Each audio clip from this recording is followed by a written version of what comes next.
बलूचिस्तान में सैलाबी रेलों की वजह से कई देहात अब भी ज़ेर-ए-आब हैं। ज़िला लजबेला का इलाका लाखड़ा पानी में डूबा हुआ है। पाठार पुल से तफसीलात हमें बताएंगे सरवर रजा।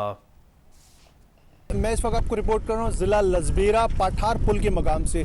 ये वो सड़क है जो आगे उड़की और लाखड़ा की जानिब जाती है। 7 दिन से ज़्यादा गुजर चुके हैं, लेकिन इस वक्त तक भी लाखड़ा और उड़की तक इंतज़ामी मशीनरी या इंतज़ामिया की तरफ से कोई इमदाद नहीं पहुँच सकी। वहाँ के लोगों से जब हमारी बात हुई तो उनका कहना है कि अब तक वहाँ पे कई फुट पानी जमा है। इंतज़ामिया नहीं पहुँची है। इंतज़ामिया जो इलाके मुतासर है उड़की, वहाँ मतलब कि उन लोगों ने रेस्क्यू के हेलीकॉप्टर के जरिए से रेस्क्यू किया है, लेकिन शहरी आबादी को कोई मतलब कि गवर्नमेंट की इमदाद नहीं पहुंची है। लिहाजा आप लोगों से अपील है कि शहर में जो 30-40 हज़ार आबादी है उनके लिए खाने का बंदोबस्त किया जाए। लाखड़े में बहुत मुश्किलात है।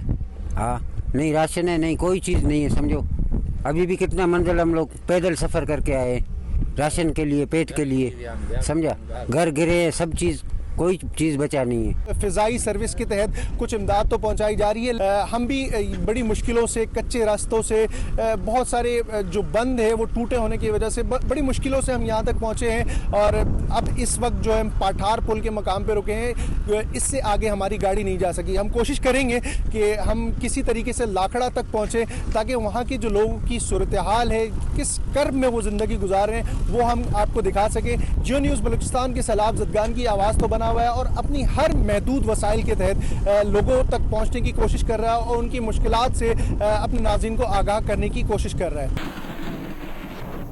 RCD शाहराह पर एक बार फिर कोयटा से कराची के दरमियान राबता मुअत्तल हो गया है। इस वक्त मौजूद हैं RCD शाहराह पर हमारे नुमाइंदे तारिक अबुल हसन, उनसे अहवाल जानते हैं। जी, RCD शाहराह पर एक बार फिर कोयटा और कराची के दरमियान ट्रैफिक मुअत्तल हो गया है। इसकी वजह लंडा नदी पर ये आरजी पुल की तामीर है। यहाँ पर पाइप रखकर मुतबादिल रास्ता बनाया जा रहा है, क्योंकि आप देख सकते हैं कि लंडा ब्रिज जो है वो हालिया सैलाब में मुकम्मल तौर पर, उसका एक आधे से ज़्यादा हिस्सा मुकम्मल तौर पर सैलाब में बह गया है। NHA हुक्काम का कहना है कि अगर बारिशें नहीं हुई और नदी में पानी नहीं आया तो वो आज रात तक इस काम को मुकम्मल कर लेंगे और उसके नतीजे में कराची और कोयटा के दरमियान RCD शाहराह पर जो ट्रैफिक गुजरना है उसका बहुत आसानी होगी और तेज़ी के साथ यहाँ से ट्रैफिक गुजर सकेगा। लेकिन यहाँ पर हम कुछ और मसाइल भी देख रहे हैं। मुकामी लोगों की तरफ से आप देख रहे होंगे कि पीछे जो है वो खासे लोग NHA हुक्काम और जो दीगर इंतजामिया के लोग हैं उनसे बहस मुबाहिसा कर रहे हैं और इन लोगों का ये खदशा है कि ये जो पाइप डाले जा रहे हैं इसके नतीजे में आने वाला पानी जो है वो इनकी आबादियों की तरफ जाएगा। लेकिन NHA हुक्काम का कहना है कि इनका ये खदशा बेबुनियाद है, पानी अपनी जगह पर और नदी के अंदर ही बहेगा। लेकिन दूसरा पहलू जो हम यहाँ ज़िला इंतजामिया की तरफ से देख रहे हैं कि जिनका काम है यहाँ पर इस किस्म की सिचुएशन को कंट्रोल करना, ऐसा नहीं है। हमें यहाँ पर डिप्टी कमिश्नर, AC या कोई और जिम्मेदार फर्द यहाँ नज़र नहीं आ रहा जो मुकामी लोगों के साथ डील कर सके और इसी वजह से इससे बात का खदशा है कि इस रास्ते की बहाली में ताख़ीर होगी। और खुशदार में मानसून की बारिशों से जहां ज़िंदगी के दूसरे शोबे मुतासर हुए हैं, वहां तालीमी इदारे भी बुरी तरह खस्ता हाली का शिकार हैं। कई तालीमी इदारों की इमारतें इस काबिल नहीं कि उनमें क्लासेस जारी रखी जा सके। मज़ीद बताएंगे नुमाइंदा जियो न्यूज़ अयूब बलोच। जी, मानसून की बारिशों से जहाँ खुलदार में दीगर शुबे तबाही के दाने पर पहुँच गए हैं, वहाँ तालीम इदारे भी बुरी तरह मुतासर हो गए हैं। इस वक्त मैं मौजूद हूँ government girls model high school Khuldar की सिटी ब्रांच में। स्कूल के क्लास रूम्स, अंदरूनी और बैरूनी दीवारें बुरी तरह खस्ताहाली का शिकार हैं। क्लास रूम्स में तालिबात के लिए मख्तस कमरे इस्तेमाल में लाना किसी खतरे से कम नहीं। जी, बोलान के इलाके मच में बारिशों और सैलाबी पानी से मुतासरा पुल और गैस पाइपलाइन ताहाल बहाल नहीं हो सकी। सूरत हाल बताएंगे नुमाइंदा जियो न्यूज़ सलमान अशरफ। मैं इस वक्त बलूचिस्तान के ज़िला बोलान के इलाके मच में मच पुल पे मौजूद हूँ, जहाँ पे आप देख सकते हैं कि मच पुल तकरीबन 4 रोज़ गुजरने के बावजूद भी अभी तक उसकी तामीर का काम मुकम्मल नहीं हो सका। यहाँ पे कोशिशें जारी हैं, जबकि मुतबादिल ज़रिया जो है उसे भी तैयार किया गया है जहाँ से ट्रैफिक की आमदोरफ्त जारी है, लेकिन शहरियों को मुश्किलात का सामना करना पड़ा है। अभी भी आप देख सकते हैं यहाँ पर काम जारी है, ट्रैक्टर लगा हुआ है, डोज़र लगे हुए हैं, जो मुतबादिल रास्ता है उसे भी बराबर किया जा रहा है ताकि लोगों को आमदोरफ्त में यहाँ पे मुश्किलात का सामना न करना पड़े। लेकिन इसके बावजूद 4 रोज़ गुजर गए हैं, जो यहाँ के मकीन हैं उनका राब्ता बलूचिस्तान के दीगर इलाकों से मुकम्मल तौर पर कट चुका है और इस तमाम सूरत हाल पर इंतहाई परेशान और ज़हनी खौफ का शिकार दिखाई देते हैं। 2007 में इस तरह ये हालत हुआ, 2020 में ये शहर इसी तरह डैमेज हुआ। 50,000 का आबादी है सर इस वक्त शहर में पूरा, तो आना जाने में इतने दुश्वारियाँ, न कोई बाहर जा सकता है ना आ सकता है, मरीज़ों को और आने जाने वालों को। और इसी तरह यहाँ तक कि हमारे यहाँ फौतगियाँ हुई, उनकी भी डेड बॉडी को कभी कोटा ले जाओ वहाँ उनको दफनाओ या कभी यहाँ ले जाओ, एक किस्म का अज़ाब है सर बहुत। माजी की जो मिसालें हैं उसके मुताबिक हुकूमत इन पुलों को, जो पुल जब भी डैमेज हुआ है उसे जल्द रिपेयर करने में नाकाम रही है। इस बार उन्होंने हुकूमत से ये अपील की है कि उनकी मुश्किलात को मद्देनज़र रखते हुए, क्योंकि 50,000 नफूस पर मुश्तमिल ये शहर है, इसका राब्ता मुनक़ता हो जाता है, इसलिए खुदारा उन पर रहम करते हुए इस पुल को फौरी तामीर किया जाए जो उसका रिपेयर का काम है, ताकि शहरियों को जो मुश्किलात है उसका ख़ात्मा मुमकिन हो सके। जी। झलबक्सी के ज़िले हेडक्वार्टर गंदावाह में सैलाब का रेला आया और गुजर गया, मगर अपने साथ सैकड़ों ख़ानदानों के घर भी बहा ले गया। ऐसी ही एक खातून माई शमल है जिसका सब कुछ पानी में बह गया। नुमाइंदा जियो न्यूज़ जाहिद बलोच की रिपोर्ट देखिए। अपने मकान के मलबे पर बैठी ये है माई शमुल, जिसने दिन रात कशीदाकारी करके और पाई पाई जोड़कर अपने बुढ़ापे के लिए मस्कन बनाया, मगर 25 जुलाई को आने वाला सैलाबी रेला इसके महल को बहा कर ले गया। घर सजा में लुढ़ गया, न खट बती न कुछ भी कोनी, अदावत भी काश है कोनी है, मैं को काश है भी न मैं खटन कमाने वाला भी कोनी है, मैं रन जालिम हुए। झलबक्सी के जिले हेडक्वार्टर गंदावा और गर्दोनवा में तूफानी बारिशों के बाद दरियाए मूला से आने वाला सैलाबी रेला आया और गुजर गया, मगर अपने साथ माई शमुल जैसे सैकड़ों खानदानों के ख्वाब भी अपने साथ ले गया। जहाँ कभी खुशियों और कहकों की महफिलें सकती थी, तो आज वहीं पे ज़मीन बोस मलबों से बेयारो मददगार, भूख और प्यास से बिलखते मासूम बच्चों की चीखें गूंज रही हैं। कुछ भी खाने पीने का बंदोबस्त नहीं है, कोई भी हमारी मदद नहीं कर रहा है। हम रोड पर आ गए, मैदान में बैठे, हमारे घर जो थे दीवारें थे वो भी गिर गए। यहाँ बच्चों को, छोटे छोटे बच्चों को हैजा की बीमारी हो गई है, दस्त उल्टियाँ हुई है। गुज़िश्ता 7 रोज से सैलाब की तबाहकारियों के बायस ज़मीनी रास्ते मुनक़ता होने से अशियाए खुर्दनोश और सेहत समेत दीगर ज़रूरियात ज़िंदगी का फुकदान है। गंदावा और गर्दोनवा के सैलाब मुतासरीन तक इमदादी सरगर्मियों की रसाई न होने से हैजा समेत वबाई अमराज भी फूट पड़े हैं। कैमरामैन मोहम्मद आसिम के साथ जाहिद बलोच, जियो न्यूज़, गंदावा, झलबक्सी। झलबक्सी में दरियाए मौला से आने वाले सैलाबी रेड़ों से तबाहकारियों का सिलसिला जारी है। इंतज़ामिया की जानिब से ताहाल कोई इक़दाम नहीं किए गए। मज़ीद बताएंगे कोट पलियानी से नुमाइंदा जियो न्यूज़ जाबिद बलोच। जी, दरियाए मूला से आने वाले सैलाबी रेलों की तबाहकारियों का सिलसिला अभी थमा ही नहीं कि मज़ीद दरियाए मूला से एक बहुत बड़ा सैलाबी रेला गंदावा, झलबक्सी, बारीजा, बाबाकोट और कोट पलियानी की तरफ रवाना है। शदीद गर्मी और हब्स में सैलाब मुतासरीन की मुश्किलात और परेशानियों में मुसलसल इजाफा होता जा रहा है। 8 रोज़ गुजरने के बाद भी इंतज़ामिया की जानिब से मुतासरीन की दुखों का मदावा और इनकी मुश्किलात को कम करने के लिए ताहाल कोई इक़दाम नहीं किए गए, जबकि सैलाब से मुतासरा इलाकों में अद्वियात, पानी और खुराक की शदीद किल्लत का सामना है। PTI के शहबाज गिल प्रेस कॉन्फ्रेंस कर रहे हैं। दुबई के अंदर इनका ऑफिस है।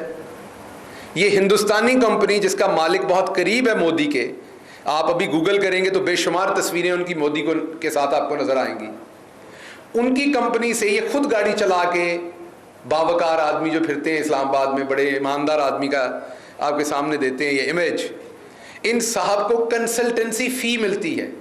अब पाकिस्तान का फेडरल मिनिस्टर है और बाहर से कंसल्टेंसी फी।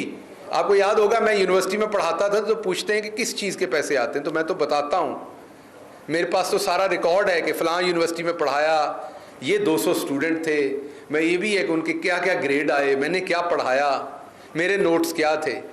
तो आप ज़रा बताइए क्या कंसल्टेंसी थी आपकी, जो आप एक इंडियन कंपनी आपको 14 करोड़ रुपए भेज रही है, 14 करोड़ रुपए पाकिस्तान में। ये वो ट्रांजैक्शंस की डिटेल है। मैं आपको ट्रांजैक्शंस बता देता हूँ। पहली ट्रांजैक्शन आई 3/1/2017 को ये वैसे इंटरेस्टिंगली इसी बैंक में मेरा बैंक भी है, अकाउंट भी है, फैसल बैंक F7, यहीं पर मेरा भी अकाउंट है। और मैं अब्बासी साहब को दावत देता हूं कि मेरा अकाउंट और अपना अकाउंट पब्लिक कर दें और एक एक ट्रांजैक्शन का जवाब दें। मेरे पास भी डॉलर आए हुए हैं, इतने डॉलर या इससे ज़्यादा मेरे अकाउंट में भी आए हुए हैं। तो मैं इसी प्रेस कॉन्फ्रेंस से कहता हूँ, मैं बैंक को इजाज़त देता हूँ, कहते हैं तो लिख के दे देता हूँ कि मेरी भी एक एक ट्रांजैक्शन जो उसमें डॉलर आए वो भी ओपन कर दें, और अब्बासी साहब भी हिम्मत करें, वो भी करें, पता चले कि किसको कहाँ से पैसे आए हुए हैं। तो 3/1/2017 को शाहिद खाकान साहब को $2,69,935 रिसीव हुए। उसके बाद 30/1/2017 को 8,935 रिसीव हुए।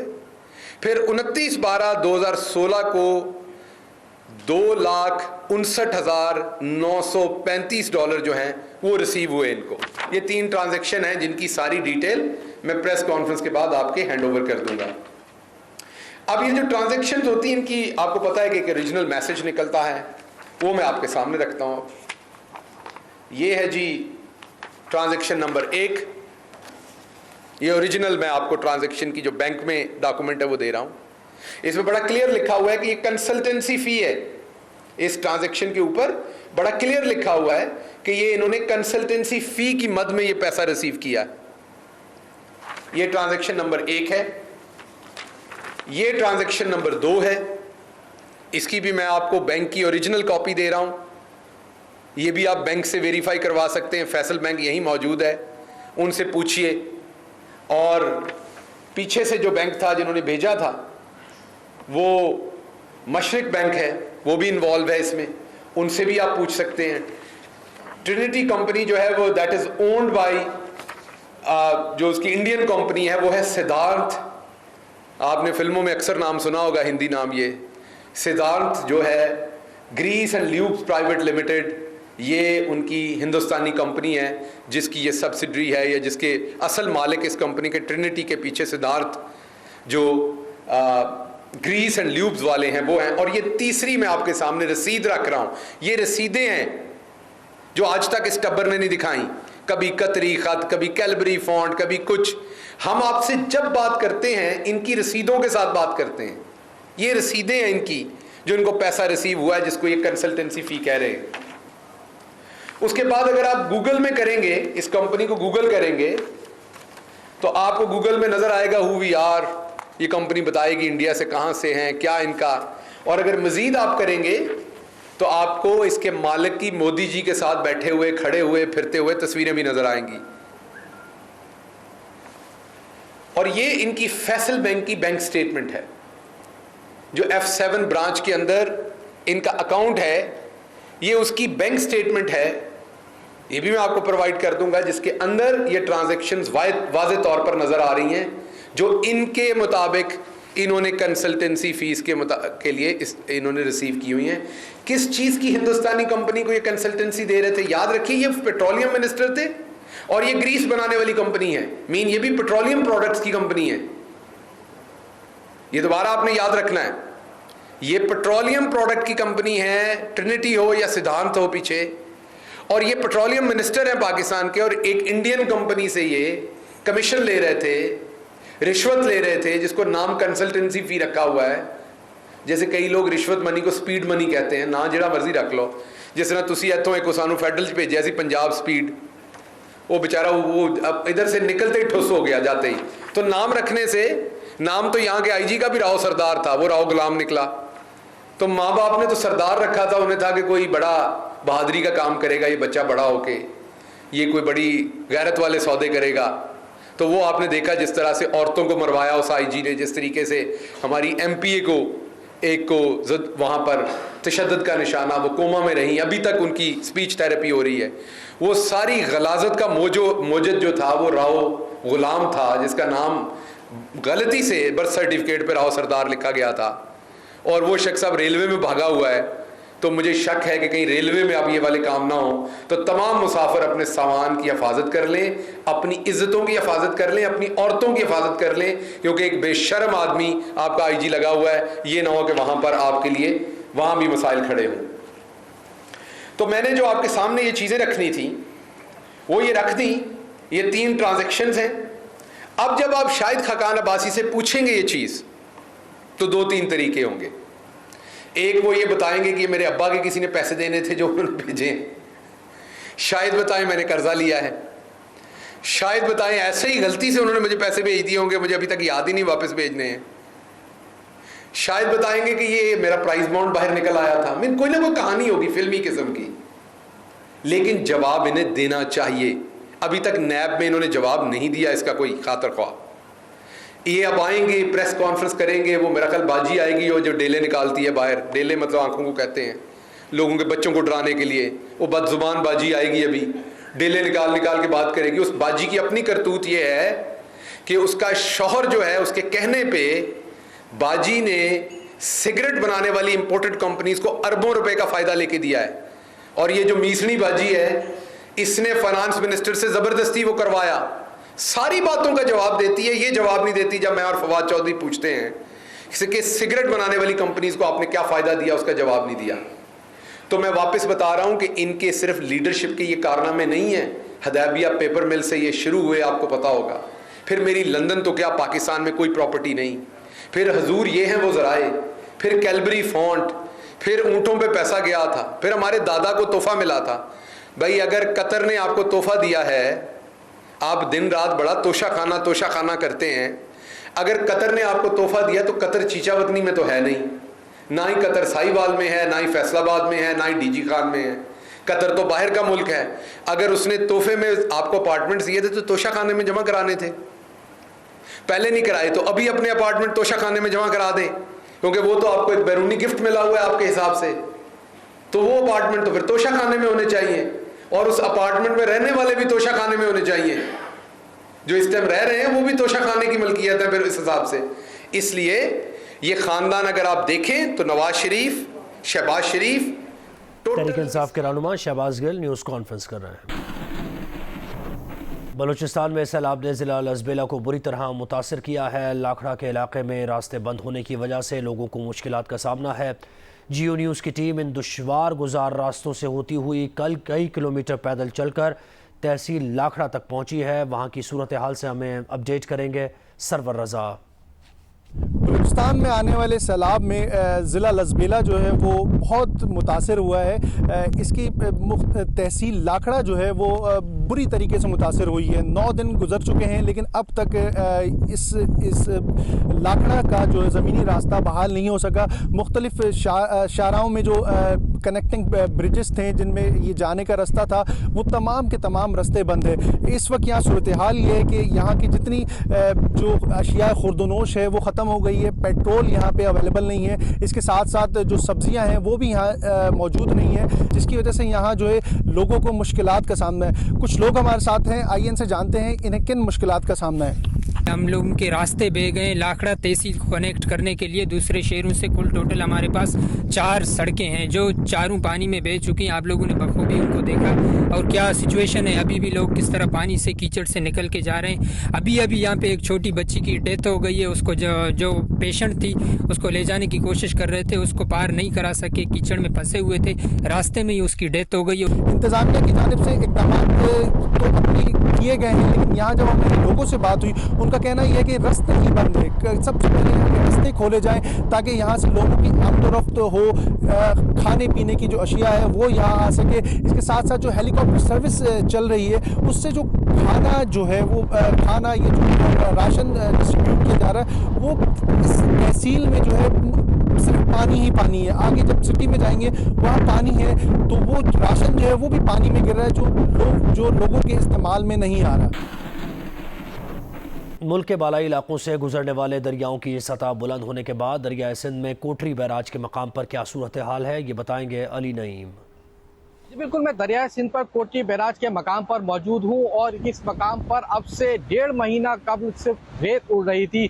इस वक्त कोटरी बैराज में अप स्ट्रीम में 1,45,000 से ज़ायद क्यूसिक पानी पहुँच चुका है, जबकि डाउन स्ट्रीम के अंदर 1,19,000 से ज़ायद क्यूसिक पानी डिस्चार्ज किया जा रहा है। सक्खर बैराज से जो कोटरी बैराज के लिए पानी का डिस्चार्ज है वो 2,22,000 से ज़ायद है क्यूसिक के अंदर। कोटरी बैराज और दरियाए सिंध के जो कच्चे के इलाके हैं अप स्ट्रीम के मकाम पर, जैसे दादू के इलाके हो गए, मोरो के इलाके हो गए, ये कच्चे के इलाके अब ज़ेर-ए-आब आना शुरू हो चुके हैं। कोटरी बैराज कंट्रोल रूम का ये कहना है कि अगर 1,50,000 क्यूसिक से पानी ज़्यादा होता है तो ये निचले दर्जे के सैलाब में कन्वर्ट हो जाएगा।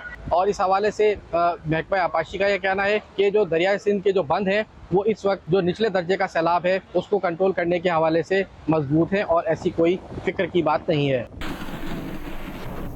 बारिशों और सैलाबी सूरत हाल से बलूचिस्तान के इलाके कोलू में मुतादिद कच्चे मकानात गिर गए हैं और मिर्च और टमाटर की फसलों को भी शदीद नुकसान पहुंचा है। वहाँ का अहवाल हमें देंगे मोहम्मद यूसुफ। देखिए जी, बिल्कुल हालिया मानसून बारिशों ने कोलू में जो है वो हर तरफ जल तल एक कर दिया गया है। कोलू में अब तक हालिया बारिशों के बायस जो है वो 4 अमवात रिकॉर्ड हुए हैं, जबकि 1 दर्जन के करीब जो है वो लोग ज़ख्मी हुए हैं। गुज़श्ता रोज़ होने वाली मूसलाधार बारिशों के बायस मुख्तलिफ इलाकों में जो है वो नशेबी इलाके ज़ैराब आ गए, सैलाबी सूरत हाल पैदा हो गई। सिंजरान में जो है वो लोगों को अलर्ट कर दिया गया था, उनको जो है किसी भी वक्त जो है वो सैलाबी सूरत हाल के बायस जो है वो महफूज मकामात पर मुंतकिल होने के लिए जो है वो ऐलानात भी किए गए। मैं इस वक्त मौजूद हूँ किली मुला नूर मोहम्मद चुरमी में, जहाँ पे एक घर में जो है वो दीवार भी गिर गई है, छतें भी गिर गई है, जबकि मुख्तलिफ इलाकों में भी छतें गिरने और दीवारें गिरने के वाक़यात